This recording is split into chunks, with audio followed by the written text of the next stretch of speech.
Okay, guys, we are back.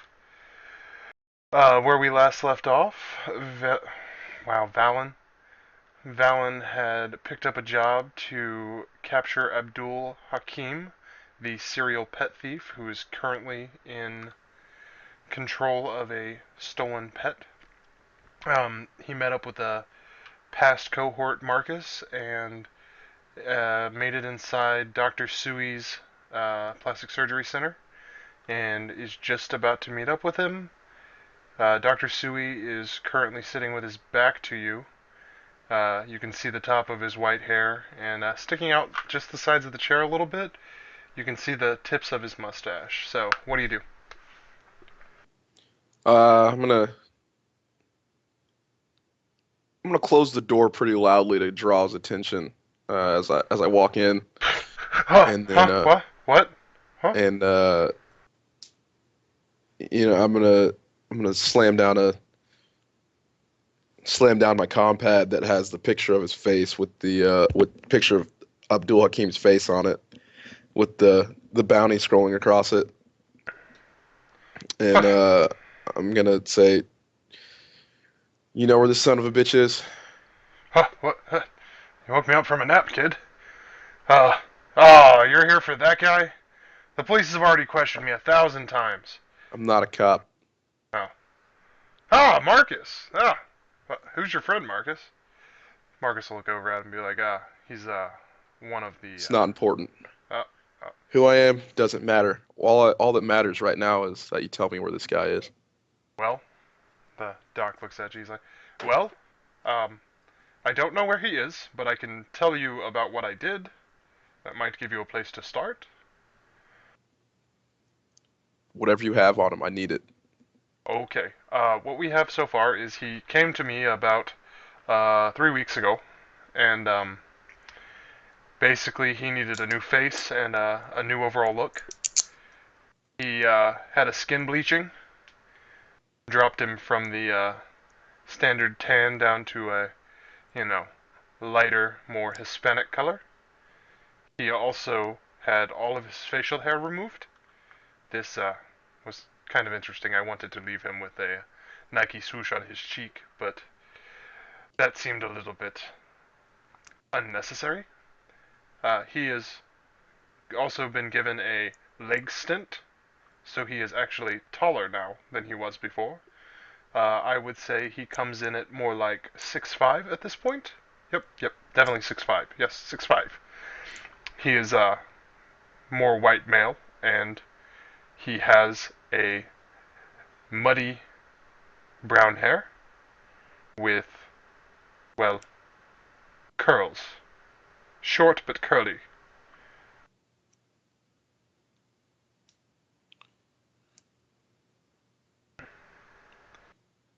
Surely you have a picture of your work. Every good plastic surgeon has a portfolio of what they've done. I do not have a true photo, more of a security scan. The asshole, after me completing my process, proceeded to pull a gun on me and walk out of my facility. He currently owes me quite a few dollars, or credits, quite a few credits. But yet yes, and he will show you a picture from the outside side camera, and you get a basic description of his face. He's got a little more of an Asian slanted eye look to him. His hair is, short, curly, and he is a very tall, lanky guy. Surely when he came in here, he was talking about a family or maybe about where he was going. As far as going, I don't know that he would say that. He was talking about a job to get a corgi, some old lady. I want to say Elizabeth, Miss Elizabeth's corgi. She's a well-known lady in this area, very on the up and up. She comes in every couple weeks to get space talks. Makes her look young again. As far as his family in the area, I have very little news. Hakim is not a well-known name here, and as you may know, our area is not known for travelers from other worlds as much as it is for the locals controlling what the locals control.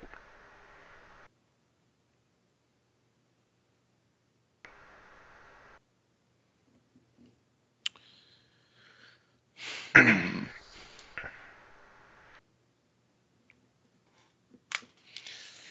So he stole this dog from Miss Elizabeth, you think? Yes, that was his thing, and he had to have a new face so that the police could not track him. Oh, I also never gave the police his description. They were talking to me like I was a crazy mad fool. So, fuck the police. You must have come straight from the underground. I wouldn't say the underground. I was brought in at a young age, given my education. Needless to say, this mustache didn't grow overnight. I've had many a year. And, they didn't recently leave me to my works, but I have been enjoying quite a happy life here on Madari. You want to keep enjoying that happy life. Well, yes, very much. What can you do about this? I want to tell Marcus he should probably leave the room, and I'm gonna ask him for an enlargement. God. Okay, first things first. Um, are you gonna wait for Marcus to leave the room before you start talking? Yeah, I'm gonna say, well, before I do that, I wanna hey, yo, Marcus, I appreciate your help, man. I'll catch up with you later. We can go out go out for a go out for a drink later or something. But I'll definitely keep in touch. Okay. Marcus will look over at you and he'll be like, you know, he'll lean in on you and whisper. He'll be like, this guy does a lot of work for us for covering up our tracks. He's even done a little work on me. So be nice to him. And he turns around and starts to walk out. And when he reaches about the edge, he's like, "Yo, there's this awesome space Java place. Best Asian coffee in town. We'll have to get one after you get this guy. You're buying, right?" We'll see how this bounty goes. Okay, okay. And he will proceed to walk out. So now you got Dr. Sui sitting in front of you, and he's a little nervous because you basically just told what he thought was his protection to leave. Yeah, and as Marcus walks out the door, I want to just kind of, as I'm kind of saying my goodbyes to him, the door closes, and I want to lock the door behind him, not discreetly. Okay. Whenever he hears the click, he will actually swivel around in his chair to see behind him. What? What? What do you need? How can I help? Just let me help. There's no reason for this to get violent. Calm down, old man. Oh, If you're as good as you say you are, I've got this growth that needs to be removed, I do growths, yes. and I want to undo my belt and just kind of drop trowel, and there's just this kind of thing, like yeah, just like right below my pelvis. It's just kind of just this little bump that I was kind of. What can you do about this? Yes, I believe we could remove, enlarge. Depends on what you want done with it. It seems fairly healthy from what I can tell, but if you are not happy with it, I'm sure we could make a deal. All right, I'll zip my pants back up, and I'm say, but seriously, where the fuck is this guy? Uh, And I, at this point, I kind of wanna pull my jacket back a little bit and just kind of show the handle of the of my pistol on my left under my left arm. okay. Um, he will be like, "Whoa, oh, no, no, no need to violent. I make you deal. I make you deal." I just got really odd. That's not the sound. Anyway, yes, yes, I make you a deal.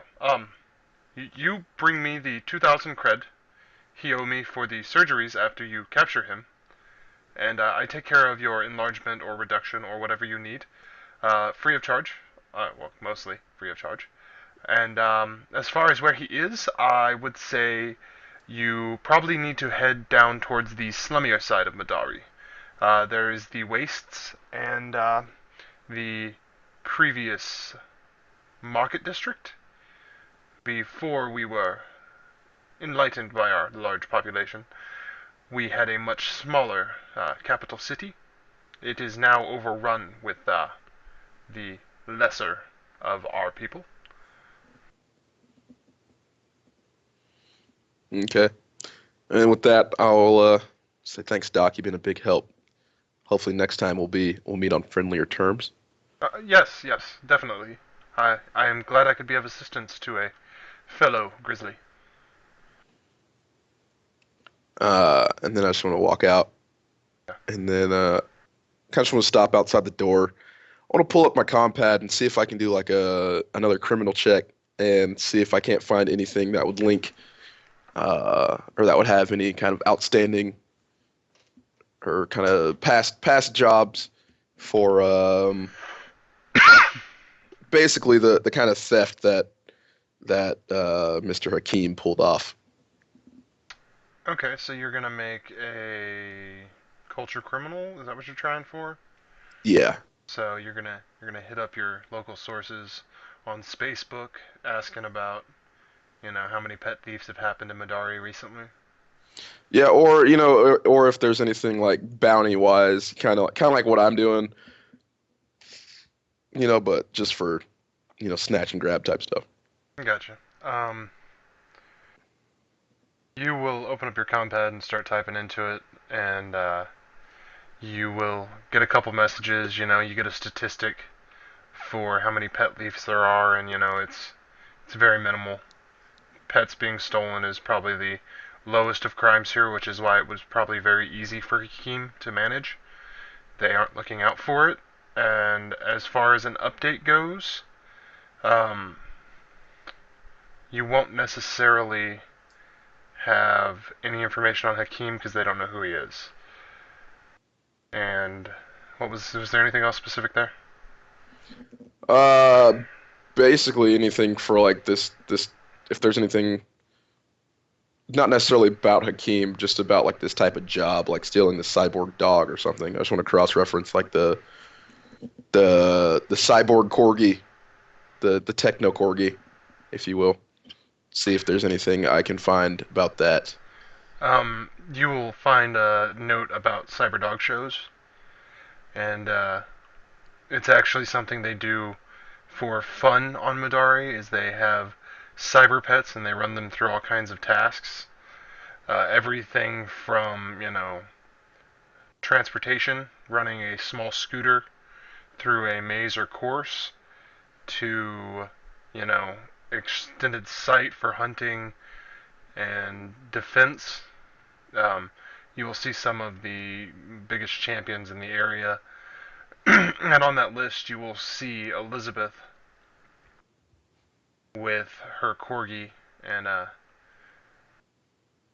basically you got a nice tan corgi, white belly, and it has won about 7 or 8 planet-wide championships for most intelligent and most agile.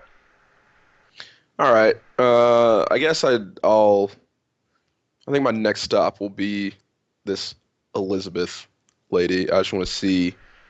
Yeah, let's go to her. Let's see. I'm assuming if she's that well known, she's probably pretty easy to find on this in this place. Yeah, basically there's 3 tiers to this area.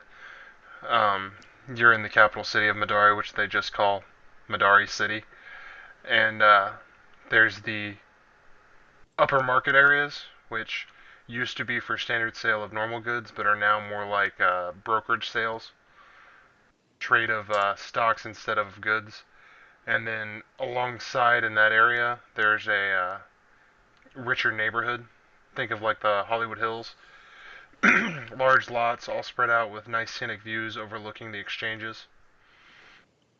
and you will find that she has a fairly good-sized home up there. Okay. Yeah, I wanna head to her place. Okay. Will you give me a luck save? Luck save. So for the saving throws, that is what? I just roll a d20 It's a and have straight. to beat Yep. beat my. Straight d20. You're trying to beat your luck save. Okay, so d20 need a 14 or better. Oh. Two. Okay. You do Round of not. poo. You do not run into anything of extra. Excuse me. You do not run into anything of extra value on your way to Elizabeth's home. As you reach Elizabeth's home, you will notice that it is a large gated area with a basically comm server type box at the entrance to the gate. Okay. I think as I'm on my way to Elizabeth's house from the doctor's office, I've been just got into the planet. I've been in the doctor's office. This growth that I have that I'm trying to get removed. It's been, kind of stresses Valen's bladder a little bit. Okay. And so, well, during his travel, I think he has to stop and find a bathroom. Is that a nice way of saying you need to stop and find a bathroom? Okay. Yeah, it was just funnier. Okay. Well, we'll give you a couple minute break and I'll talk about the history of stars without numbers. Okay, so stars without numbers. As far as the game goes, you're gonna have to give me a second so I can scroll down to the history in the book, and it's all covered. The history, it's basically based in the future. There was a man in Greenland who creates the first spike drive and travels into the galaxy. Um, and the governments at the time were trying to prevent him from doing so and tried to shoot him down but did not succeed.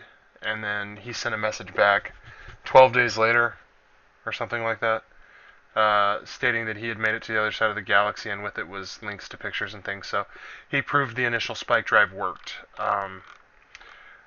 At which point, spike drives became something all the governments were striving for.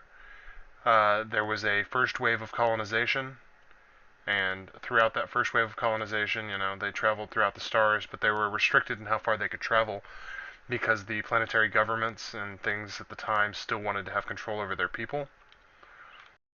During that time, a morph of genetic processes created a disease called MES, or metadimensional extroversion syndrome, which turned into psionic abilities, which we may run into later. And through the control of MES, after some time and creating the drug that allows them to stabilize so that it is not a terminal condition, they managed to create what was called warp gates. And basically, it used great psionic power to allow for larger jump distances in shorter periods of time. Um, this allowed the secondary expansion of the galaxy, and Colin is back. So we will wrap this up real quick. Second expansion of the galaxy, which was, huge up until the event of the Scream, which was a psionic tear that destroyed the gate tech and basically killed a large number of psionics during the time period. We are currently set in the year, 3200 after all of these events have occurred. So, MES is fatal for people who can't afford the medication that goes with it. And, right. And that's basically where we're at. So, let's get Colin back here. There we go. You can talk again. And we are ready to continue. Valen has stopped to use the facilities on the way. Did he actually walk into a restaurant and use the restroom, or did he just walk around a fence and just take a leak there? The way Valen kind of is, um, just he's kind of always been a little rougher around the edges, so he just kind of found a kind of secluded street and just kind of let rip. Okay, okay. He manages to not be seen by anyone who would want to report him in, so that works out. And you are continuing on your way to Elizabeth's. All right, so I roll up to Elizabeth's, uh, I guess her estate, um, and as I roll up on her, I realize she has a nice big ornate gate out front with a intercom type thing on it. Right. So I just want to kind of hit the call button. Well, actually, no.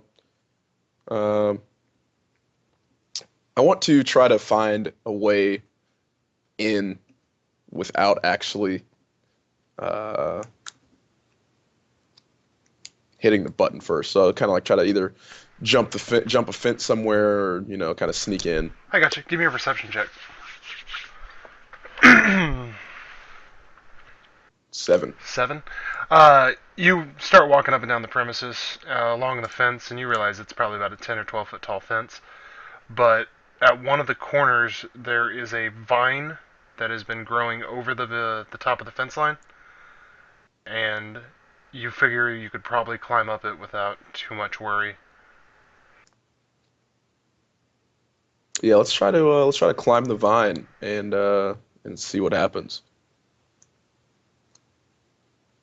Okay, you will climb up without a problem. It's got plenty of handholds and footholds. But when you hit on the other side, I need you to make me a stealth check if you're trying to be quiet. 7. That will not do what you need it to do.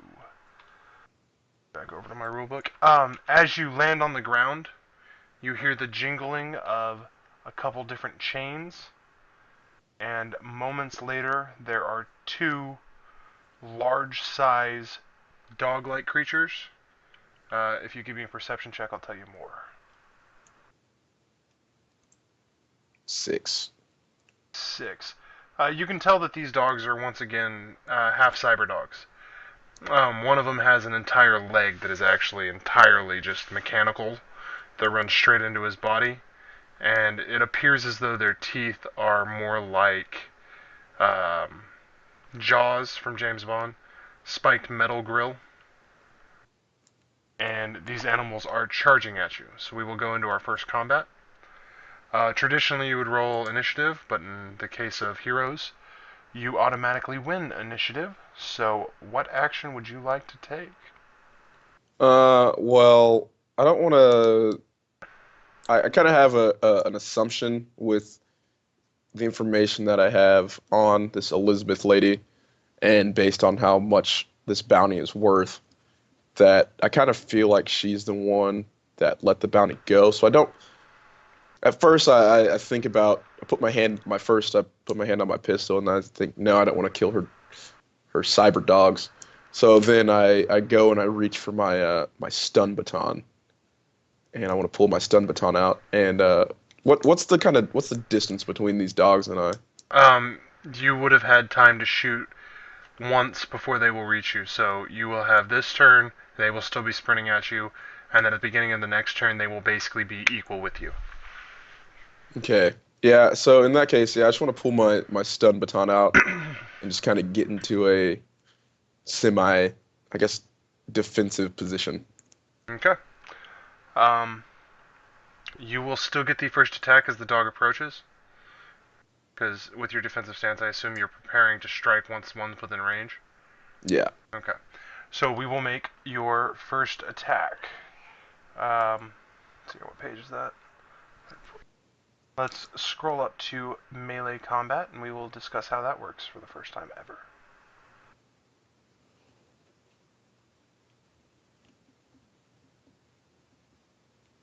Pardon my scrolling noise.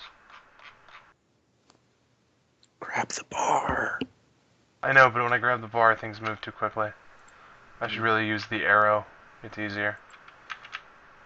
Okay, so your first attack. The roll is going to be 1d20 plus the target's armor class, which in the case of the dogs is 7, plus your attacker skill, so that would be your strength bonus plus your combat primitive skill. Um, and then your standard attack bonus, which as a expert Expert starts 0. at 0. So you should have /R 1d20 plus 7. Is that it? No. Is that their armor class? Yeah, their armor class is 7. You have no attack bonus. You have no combat skill that I'm aware of. And you have no attribute modifier to go with it, because you don't have a strength bonus, I don't believe. That is correct. So it's 1d20 plus 7. All right. So take your first attack on a puppy dog. 17. 17 is not enough. To hit, you have to clear a 20. So you swing at the first one, and he hops to the side of you just a little bit. And I will take my first dog attack at you. What is your armor class? My armor class is a 5. Plus 5 plus it has a base attack of that. 2, it doesn't really matter. And that is it. So I also have 1d20 plus 7. Ooh, and I rolled far worse than you do, but I get a second one for a second dog, and that, wow. Just wow. So the Yeah. Are there any penalties for nat ones in combat in this game, or is it just miss? no, I do not believe so. I have not read anything on critical fumbles, except for that one would be a guaranteed miss, even if you had a plus 20 bonus to the shot. I will look further into that here in the future. So the first one snaps at you, and you kind of hop back to one side, and the second one snaps at you, and you hop back the other direction, and you are basically in a position to where one dog is in between the other dog, because the way you hop to the side, and take your next action.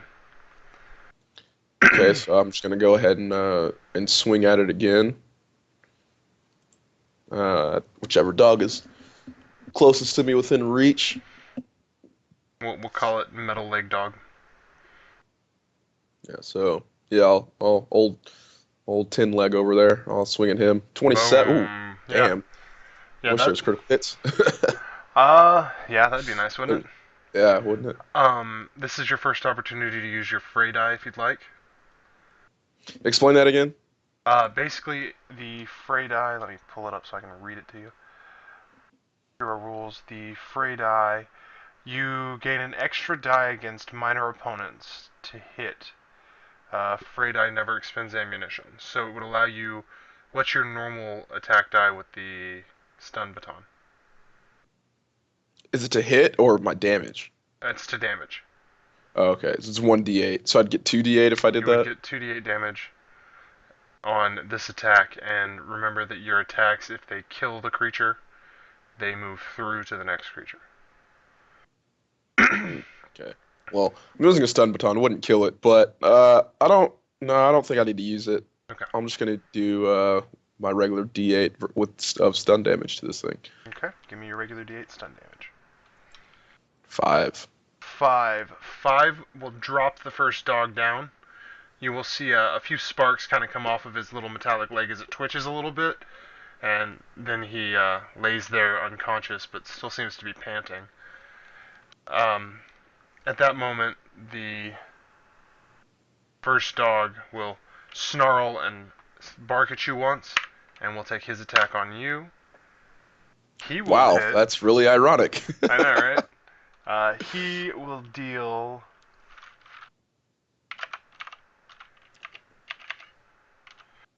1d4 damage. That's, yeah. And plus nothing. So, 4, you will take 1 damage. Okay. And initiative goes back to you. This dog is just bitten onto your leg and has started to draw just a little bit of blood from you. I want to take another swing at this one. 10.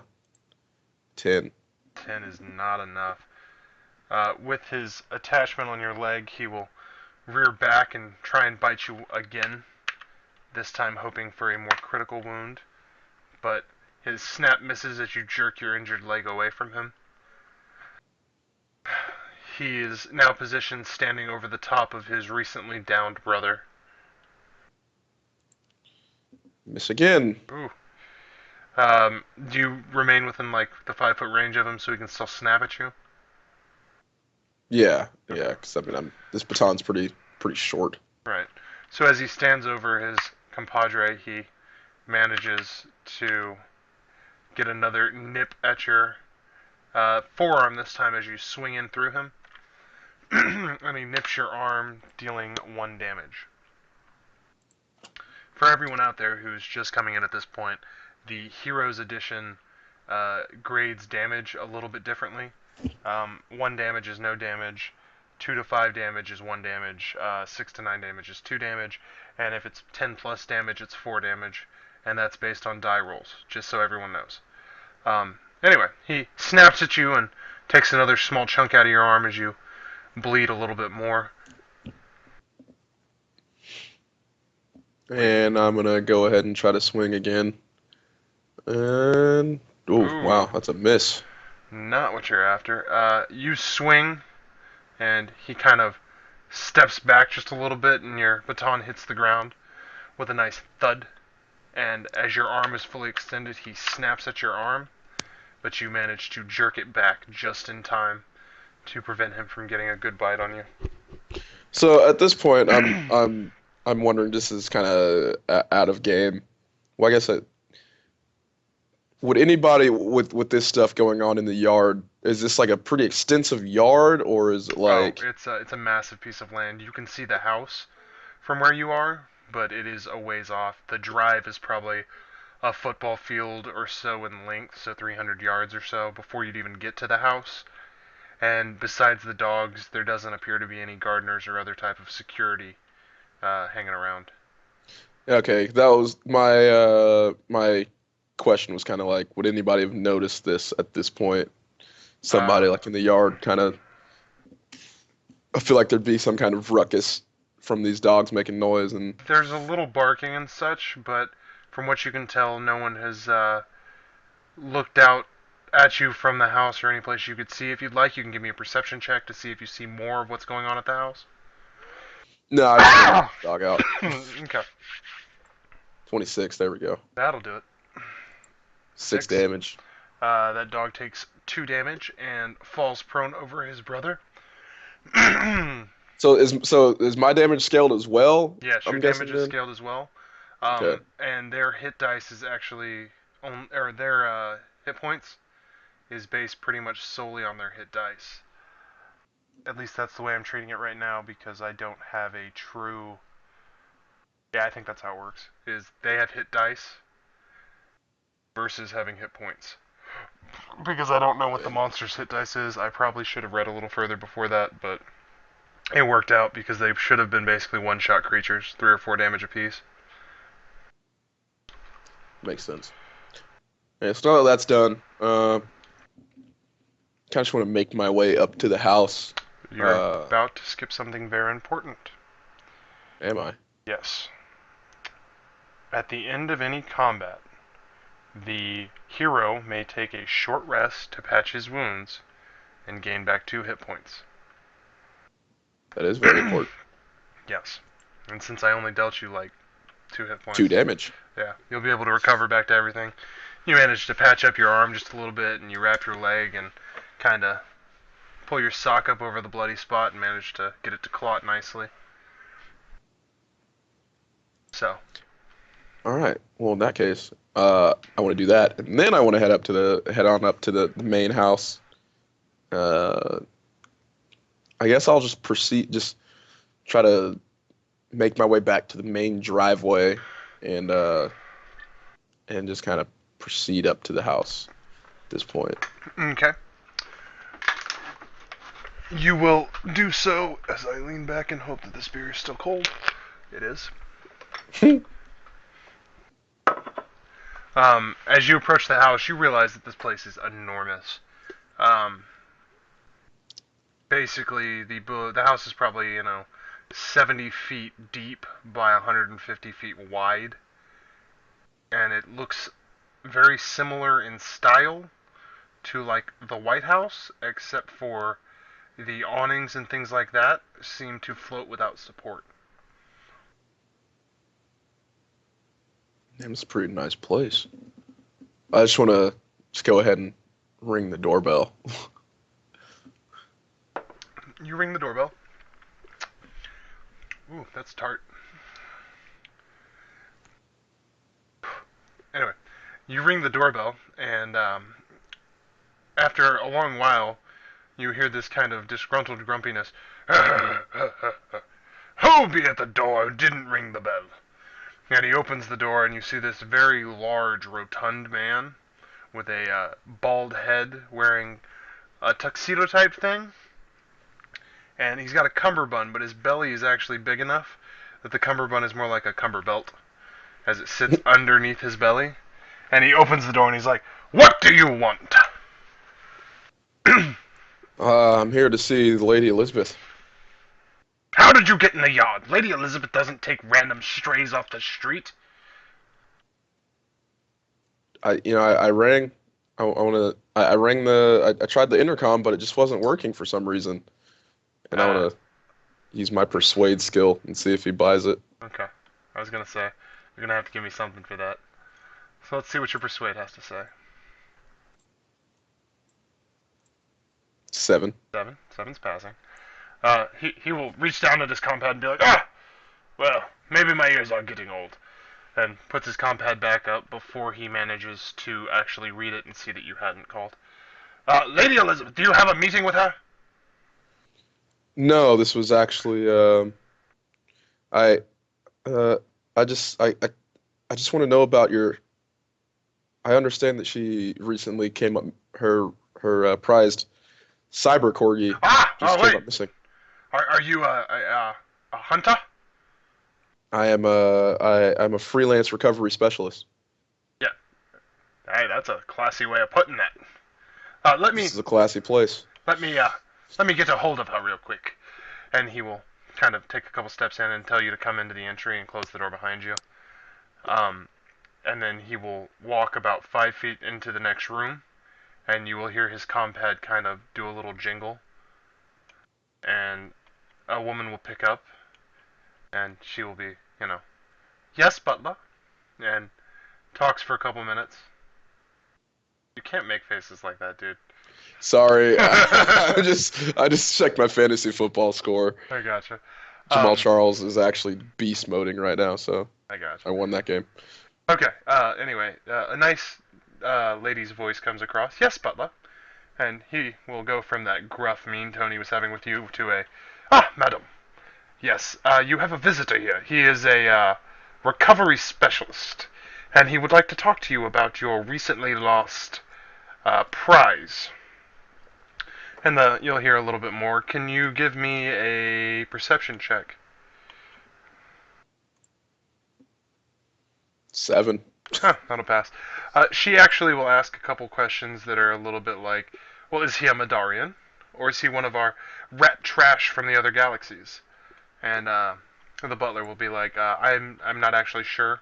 He could fit in here, but I didn't ask. And she will be like, well, if he seems like he could fit in here, then allow him to come up. And they will take you up to an elevator, but it's not necessarily an elevator as much as that you walk into the center of this round chamber and the floor rises as if, through gravitation and lifts you up into a large parlor. A couple really large white couches and a nice table with a decanter sitting on it. Um, and as you walk off the lift, the butler will walk you into the room, and you see Elizabeth sitting in, equivalent to one of those therapist chairs in a long, uh, cream-colored dress with lots of lacework and such. You, from your previous views of her from the dog shows, you did not believe her to be quite as attractive as she seems to be here. Nice. Um, so you said there's a decanter in the on the table. Mm-hmm. Um, what's in it? Is it like brandy? Is it wine? Um, Scotch? you'd have to take the lid off and smell it to really know. It's got a darker color to it, so it could be one of the whiskeys, but it's probably not like a vodka. Okay, in that case, without even saying anything to her, I just want to walk over there and help myself to a glass. Okay. As you get a little closer and you take the cork off the top of it, you realize that this is actually made of a space crystal. The decanter itself is probably worth about 200 credits, and the contents inside, which is let's call it nebula bourbon. The nebula bourbon inside, as you pour it into your glass, it forms ice crystals, and they begin to swirl around the glass, keeping it constantly stirred. I just want to kind of do the old classic, the swirl and give it a little sniff like I know what I'm doing. And I want Um, to take a sip of it, and it's a good year. uh, what kind of skill check can you make for that? You do you We have could say like? charisma. I'll take a charisma check. Not. 9. Oh wow. She she will kind of sit up a little bit, and you notice then that the dress she's wearing is fairly low cut. And as she leans over, she goes, "Ah, you must be Madarian. No one else would have enjoyed that brandy just so." I've I'm gonna be honest with you. You're right. And I just kind of want to this before I even start talking about her dog. I just want to give her some bullshit spiel about how I used to I grew up on a whiskey distillery, and or how my father was a great whiskey connoisseur, and I kind of grew up around this stuff. Give me a persuade check. Another 9. Yeah, she actually eats it up, and before you're even done with the story, she's trying to butt in and talk to you, and she's telling you, oh well, I've been raising dogs forever, and little Rova. Wait, how did you get in here? Yeah, I rang the bell, but it just didn't go off, so I had to find another way in. But To be honest, you might want to do a little trimming around your walls. There was a nice low-hanging vine. I was able to get in. I mean, I have a very special skill set. Um, so there's no door is really locked with me. wait, so you made it past Bogey and Grover? Are they okay? She seems very concerned by the idea that you snuck in. Yeah, which one has the you talking about the two your two cyber Rottweilers? Yes. Oh yeah, well yeah, hmm, I'm really sorry to say, but I had to got in a little scuffle with them, and I kind of lift my lift my pant leg up and show her the blood on my coming out of my leg. She begins to weep slightly. Are they still alive? I don't know if I could deal with the loss of another dog. Oh, don't worry. I would never kill such beautiful creatures. Huh. Just kind of give her a little half smile. She wipes her eyes and sniffles a little bit and looks up at you and oh, so they're okay. Anyway, as I was saying, I've raised dogs for blah blah blah blah blah blah blah blah blah, and she just starts talking about her dogs and all the championships she's gone to, and the fact that her corgi that was stolen, um, call it Saturn. Saturn has actually won, not only the sector, but a tri-sector area. and So, about oh, this Saturn, how long ago was he taken? Saturn was taken approximately 4 days ago. 4 days ago. Okay. He is a very well-known dog here. He I'm couldn't. He could I'm not have made it far. I'm just gonna go ahead and assume that you're the one that post the bulletin about him. Well, of course I want my dog back. All right. Now you are aware of how these jobs sometimes work, right? Yes, I could care less about the man's life. As long as my dog is returned, the reward will stand. Yeah, sometimes things get a little crazy on these things. I will do my best to bring little Saturn back in the same condition that he left here in, but there's no guarantee that he makes it back here completely intact. I am very aware of the circumstances. That is why the prize is much higher for my dog being returned. There is no need to try and frighten me over this matter. He may have been a one of a kind, but I feel as though watching that bastard pay will make up for my loss if the dog cannot be retrieved. Right, right. Speaking of this bastard, do you know anything about him besides his name? I have this security footage of him, and it will be his new self, and he manages to basically get Saturn to come up to him using a, you know, insectoid like leg chicken wing, and then manages to slam a bright red duffel bag over him, zipped it up, and walked off with him. Where was he taken from? The backyard. Yeah, okay, so seeing this, so why weren't your two guard dogs, why didn't your two guard dogs deal with this guy? Um, it appears as though the food of choice he chose they prefer over my standard banger and mash mix. Hmm.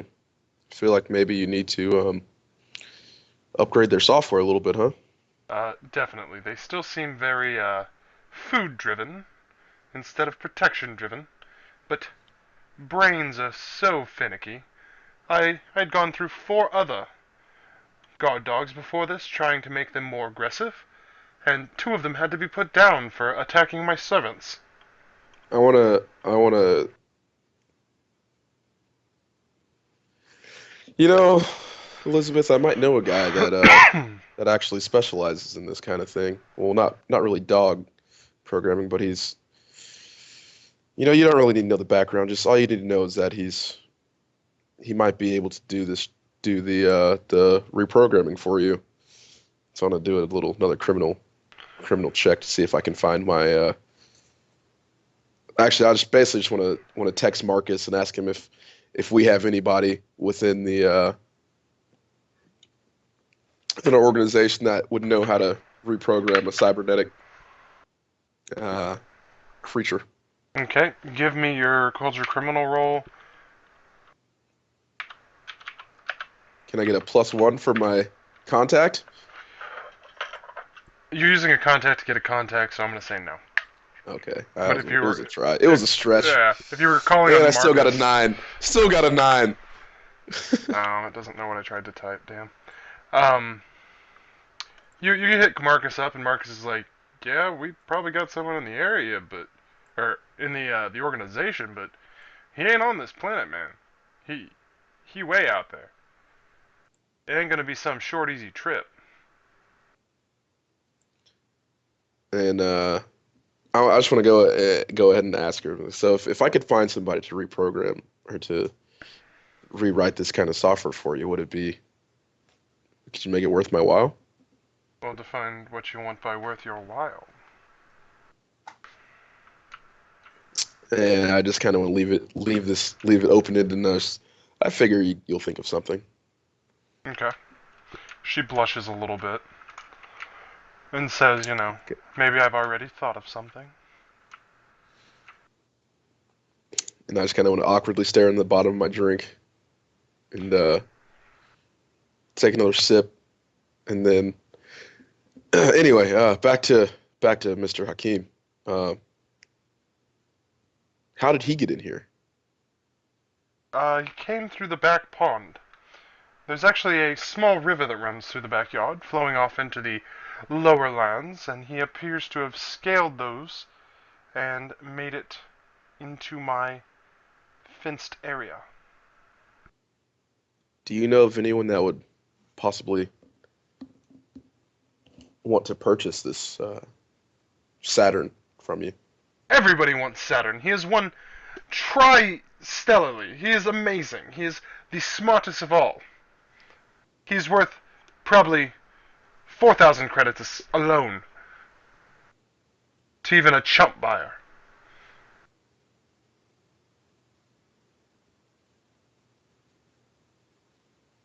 Right, right. So you don't know of anywhere where Abdul would have originated from besides your back pond? Well, the back pond does lead out to the old lower market.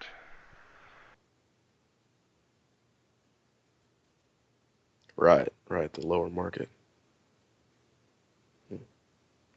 As I'm thinking to myself, I just kind of realize my drink's getting a little lower, and I pour myself another one. Okay. And Um, would you mind giving me a physical damage or yeah, physical damage save? physical effects save. All right. As you begin to questionably get intoxicated. 11. And my physical effects save is 16. Okay, so after you finish your first one off and pound it to pour yourself back up to your next one, you kind of get a little lightheaded, and you can still feel the nebula bourbon spinning in your stomach. It actually is having a more potent effect than probably most alcohol you've ever had.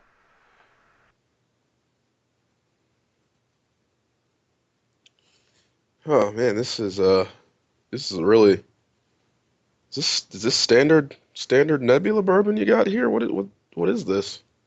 It's the 50-year barrel. Each glass you've had has been worth about 75 credits, 150 in the bar. Hmm. You sure do like to keep some nice stuff around A here. lady's character can only be judged by her wealth. That is the Madari way. Well, I think I need to. I'm just kind of lightheaded and kind of start repeating myself. The think at this point the me not actually knowing how much whiskey to pour into a glass. I probably poured that first one really heavy Right. and starting to get a little woozy. And I'm gonna sit down and she's gonna I feel like she'd probably be able to notice that I look a little White worse in the for wear. face. Yeah. You're starting to get white in the face. Yeah. So I was just gonna kind of lay down and just sit on the couch and just kind of put the glass on the table and just kind of sit there for a second.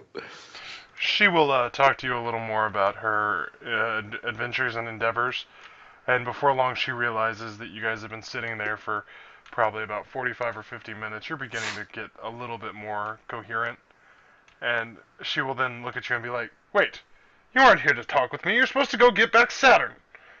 Oh, sorry, I was just so mesmerized by your stories.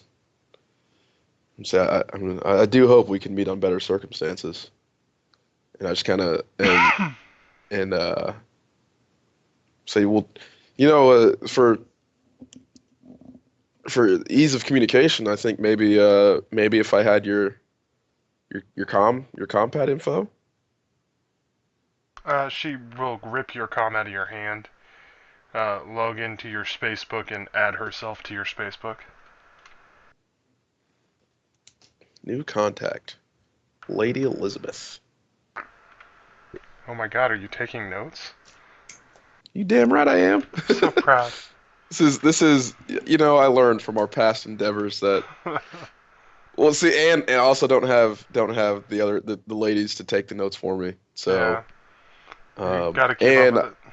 and I also figure that by the time we finally get everyone else involved that wants to get involved in this, I'll have a leg up. Yeah, I can see that. Anyway, So she escorts you out, and the butler actually walks you to the gate.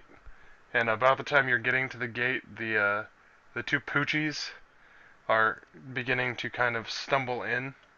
but you can tell that some of the cybernetics on them seem to have shorted out just a little bit, so they're not the best for wear, but at least they're still alive.